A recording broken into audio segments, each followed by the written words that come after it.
and sell stock in yourself. So that's what I've been doing the last 10 years. I borrow $200 from my dad every week, and I reinvest it into my LLC, Sammy Corp.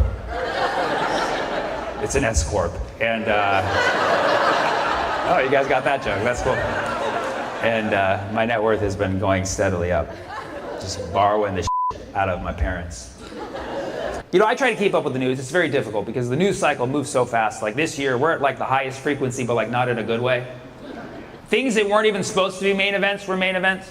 Like the Super Bowl halftime. That was something like we were talking about for a long time, both because of the performance and also because of the protester. Like that was an event within an event. It was like layered, it was wild. And like, it's crazy that this year, we saw a famous person in the public eye point directly at another famous person and be like, he likes them young. And it was crazy when Elon did that to Trump. It was crazy. It was so crazy. He straight draked him. And I'm no Elon fan, but you gotta admit, I mean, he's the only one who's actually trying to do the private detective work at this point. He's like our Special K detective, Special K unit. Snorting ketamine like, oh, we're gonna find the Epstein files!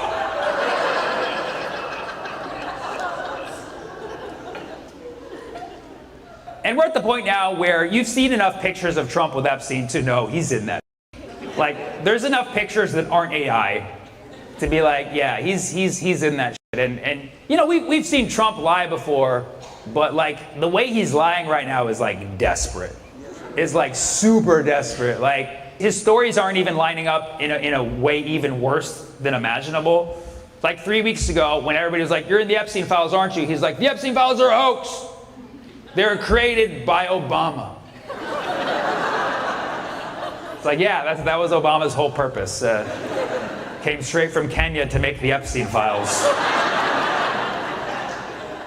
It's like, why would Obama even want to push the Epstein files? Like, all his friends were on there, you know what I mean? Well, at least one of them, hashtag Bill Clinton. It's a very small circle in Washington, or small oval, I should say. But yeah, so that was Trump's whole thing. He's like, it's a hoax, the Democrats made it up, it's a hoax. And then everybody's like, no. And then so a week later, he's like, all right, fine. Some of the Epstein files are real, just not the ones that I'm in. That was his official statement. He literally walked back and said, okay, fine. Some parts of the Epstein files are real and some parts are imaginary. Combine them together, that's the Epstein files. Like, no, that's complex numbers. Bro is literally trying to use complex analysis to f up our minds. He's like 3 + 4I for me, that's me, the I. And it's also Israel in this case too. Because he's also covering for Israel. And that's why I just like complex numbers. When you look into this other dimension of what's actually in the Epstein files, it actually explains a lot of shit. Because we know for a fact that Epstein was gathering intel. Like, he had cameras in all of his homes. Like, that's not something just a regular perv does. You know what I mean? Like, and he was a creep, for sure. I'm not saying he was a creep, but he also worked for intelligence. And I'm not going to say who it was, but it was Mossad. It was Israeli intelligence, Mossad. But I can't say it too much. I don't want to get into legal trouble. So let's just say he was a creepy guy who enjoyed massages. He was not good to women. He was a misogynist. Don't hate me for delivering the message, okay? Just saying. We know this guy worked for Intel. The question is who? And all signs point to Mossad. But when you make these allegations, people tell you you're a conspiracy theorist. You know, but it makes too much sense. And the problem with conspiracy theorists, and I love conspiracy theorists, like, bless their heart, okay? Someone has to do the Lord's work. But conspiracy theorists are not great at presenting information in a way that logical, rational minds can process. And that's why too often conspiracy theories get kind of lost in the dust. So I'm going to help clarify this tonight at this automotive shop here in Portland, Oregon. And that is that I'm going to prove that Jeffrey Epstein was working for Mossad. He was working for Israel. I'm not claiming that he was Israeli, because he was not Israeli. He grew up in Brooklyn, and he was a creep. I'm not saying he was not a creep. He was always creepy. He was always known to be very touchy-feely, but also he went to an Italian high school. So maybe, I mean, it's not an excuse. I'm just saying, I can say that I'm part Italian. Mamma mia. He was a very touchy-feely guy. And Epstein, he never graduated high school, and he went to college early, and he studied advanced math. We don't claim him. We're not proud of this at all. But he studied advanced math, which makes us even creepier for some reason. Because he's like, oh, I didn't know their age. Like, you can subtract, motherfucker. Like, we know, you know math. But he studied physiological math. That's like the creepiest math out there. Physiological math is the math of the human body. Ugh. Yeah, if you see somebody wanting to study physiological math, like, flag that person. That person is a threat. And then he never even graduated. He went on after that to become a physics teacher, which is another red flag. Because when I heard that, I thought about it. I remember in my high school, there was 2 physics teachers who were both sex offenders. That's enough for me to make a conspiracy theory now. I have 3 data points. That's enough. That's enough for a correlation, for sure. Yeah. Physics teachers, they get physical, okay? I'm not saying all physics teachers are creeps. I'm not saying that they all force themselves on people. I'm just saying they mass times acceleration themselves onto people. This theory's good. It'll gain momentum pretty soon. It's important. Once you understand the weight, once you understand the gravity of this theory, you'll take it seriously. So we know Epstein was a creep, and we know he was American. That's where the creeps are made, okay? So I'm not claiming he was Israeli, but I am going to claim he was an Israeli asset, meaning he was working for Israel. He was collecting intel for Israel. And I'm going to prove it formally tonight. So, thank you, one person. Because this has not been done by any conspiracy theorist or any stoner out there, okay? I literally had to really put this together in a logical, grounded argument. Here's why we know that Epstein was an Israeli asset. Okay, so Epstein, he got rich all of a sudden after his teaching job, believe it or not. He left being a physics teacher because it doesn't pay, apparently. And he became a consultant, which is not a real job. I'm sorry, guys.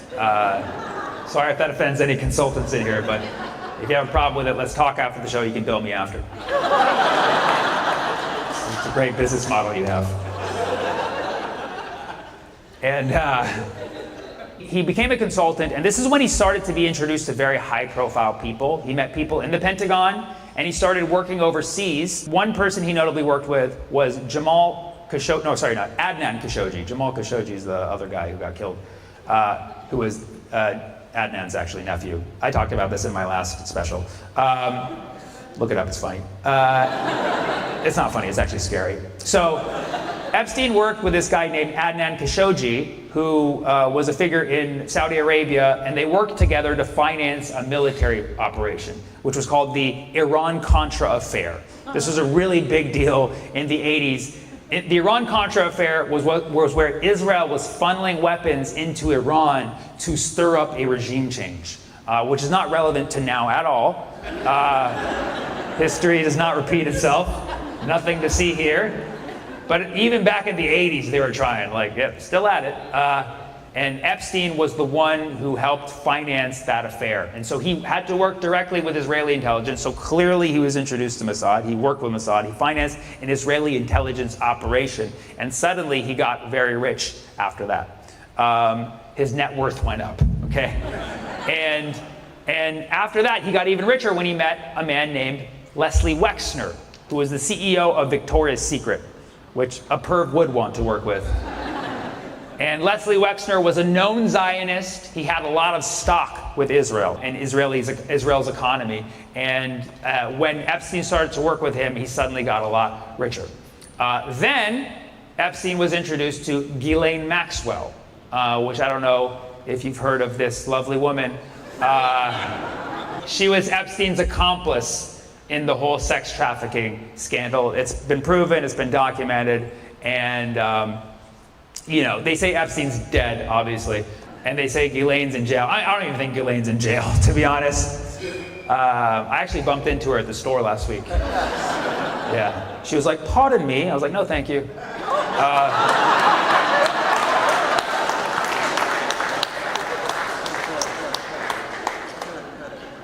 And so right around the time that Epstein is gaining momentum and gaining money from these investments, he meets Ghislaine Maxwell, who is the daughter of Robert Maxwell, who was a known Mossad asset and had also a lot of stock in Israel. In fact, he was buried in Israel. That's how much he loved it. And so Robert Maxwell, he died of natural causes. He mysteriously fell off his yacht one day. And suddenly Epstein got very rich shortly after. So again, nothing to see here. But yes, those were basically the three moments where Epstein suddenly got a lot of money, and then he used that money to basically fund this buy a lot of cameras. Cameras are very expensive. So we know that the money he used for this operation, this intel operation, was leveraged by Israel. At the same time, he became acquainted with a lot of very powerful people, and very powerful people who were associated with Israel in some way. For instance, the former Prime Minister of Israel, Ehud Barak. Not Ehud Barack Obama, that's a different Kenyan. But Ehud Barak, who is the former Prime Minister of Israel, who became buds with Epstein and was actually seen many times on camera approaching Epstein's apartment and walking in, and he would always wear a mask, like one of the surgical masks. And this was pre-COVID, so just shows this was trying to hide. Isn't that crazy? This guy got caught on camera going into Epstein's house only to be recorded on more cameras. This guy had no idea what was going on. So Epstein worked with him, former Prime Minister of Israel. Also, Bill Clinton. A lot of pictures of Clinton with Epstein. It's not a good look. And Clinton, obviously, very tied to Israel. He was brokering all those deals in the 90s. Alan Dershowitz, who's Israel's lawyer, who was also Epstein's lawyer, and then a bunch of other prominent people who, I mean, let's face it, like most of them are Zionists anyways. And he was associated with all these people who were directly tied to Israel. However, all of these people who he was associated with, as soon as they started hanging out with Epstein and doing all these God knows what behind closed doors, Israel started to distance themselves from these people. So you can look it up. Like, Israel started to distance itself from Ehud Barak, from Bill Clinton, and from anybody that Epstein was associated with. I wonder what they knew. Because these people posed a reputational risk for Israel, which says a lot. If you're threatening Israel's reputation, you've really f***ed up. These were all Epstein's friends. They were all reputational risks for Israel. And so that's why I can make this formal proof, because Epstein got all of his money from having stock in Israel. And he knew all these people who were liabilities to Israel. And liabilities plus equity equals assets. Epstein was an Israeli asset.